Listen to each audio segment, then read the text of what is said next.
Halo semuanya, kami dari kelompok 4. Di sini kami akan menjelaskan tentang otot rangka manusia. Apa itu otot rangka? Otot rangka adalah otot yang melekat pada tulang dan dapat bergerak secara aktif untuk menggerakkan tulang. Fungsinya: 1. Sebagai alat gerak aktif. 2. Menopang dan mempertahankan postur tubuh. 3. Penghasil panas tubuh. Sifat otot rangka dibagi menjadi 4. 1. Kontraktilitas, dapat berkontraksi dan meregang. 2. Eksitabilitas, dapat merespon rangsang. 3. Ekstensibilitas, dapat meregang. 4. Elastisitas, dapat kembali ke bentuk semula.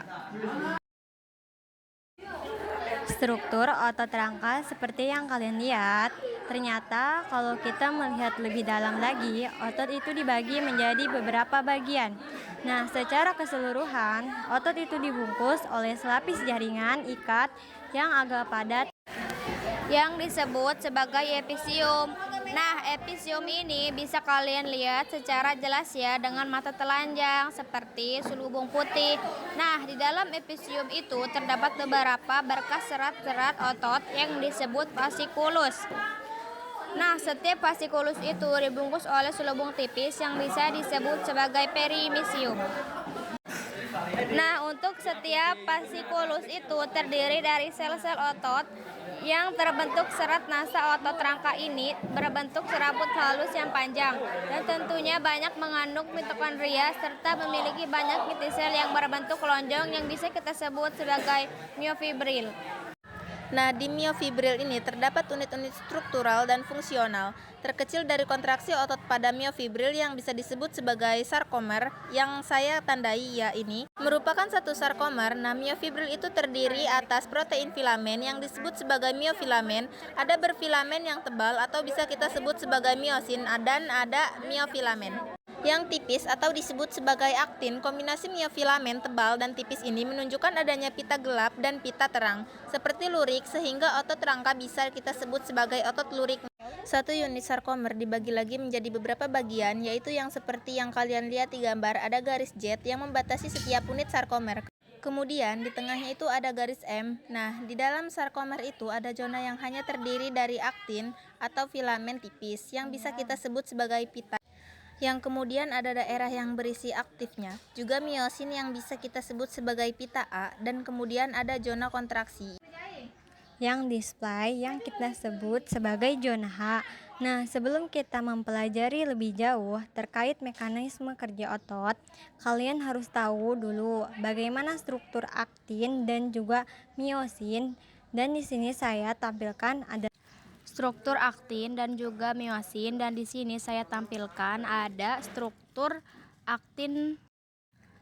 Nah, di aktin sendiri ini ada beberapa komponen, yaitu pertama dari troponin yang merupakan protein kompleks yang melekat pada tropomiosin.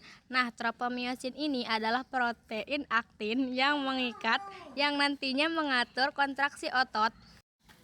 Bisa kalian lihat di gambar yang kemudian, troponin ini nantinya akan berikatan dengan kalsium. Nanti kita akan membahas lebih jauh di mekanisme kerja otot. Dan untuk miosin sendiri, seperti yang kalian lihat, miosin itu memiliki penonjolan yang dikenal sebagai kepala miosin tanpa. Kalian harus tahu strukturnya dulu karena ini sangat berperan pada mekanisme kerja otot. Nah, selanjutnya kita akan membahas tentang tahapan mekanisme kerja otot. Untuk mekanisme kerja otot dimulai dari adanya impuls atau rangsangan yang tiba di neuromuscular junction. Nah, selanjutnya kemudian kita hal akan ini membahas mengakibatkan tentang tahapan adanya mekanisme pembebasan kerja otot. asetilkolin Untuk mekanisme kerja otot ini dimulai dari adanya pembebasan ion kalsium dari di retikulum sarkoplasma. Selanjutnya, meningkatnya ion kalsium ini menyebabkan ion terikat pada troponin. Ingat ya, troponin itu adalah bagian dari aktin, sehingga mengakibatkan adanya perubahan struktur dari troponin tersebut. Perubahan struktur troponin tersebut itu menyebabkan terbukanya daerah aktif. Tropomiosin yang semula itu tertutup oleh troponin jadi terbuka untuk situs pengikatannya. Nah, hal tersebut membuat kepala miosin mampu berikatan dengan filamen aktin dan membentuk aktomiosin. Selanjutnya, terjadi hidrolisis ATP, yaitu menjadi adenosin difosfat dan juga fosfat. Nah, fosfat bebas ini yang akan mengaktifkan miosin dan kemudian akan membebaskan energi yang dapat menyebabkan miosin itu mampu menarik aktin ke dalam dan juga melakukan pemendekan otot, yang hal ini terjadi di sepanjang myofibril pada sel otot.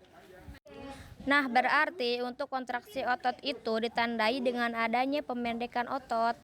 Nah, kemudian miosin itu akan terlepas dari aktin dan juga jembatan aktomiosin apabila molekul ATP itu terikat pada kepala miosin.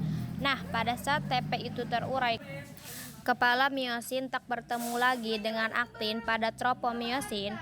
Nah, pada saat impuls berhenti, maka ion kalsium itu akan kembali ke retikulum sarkoplasma.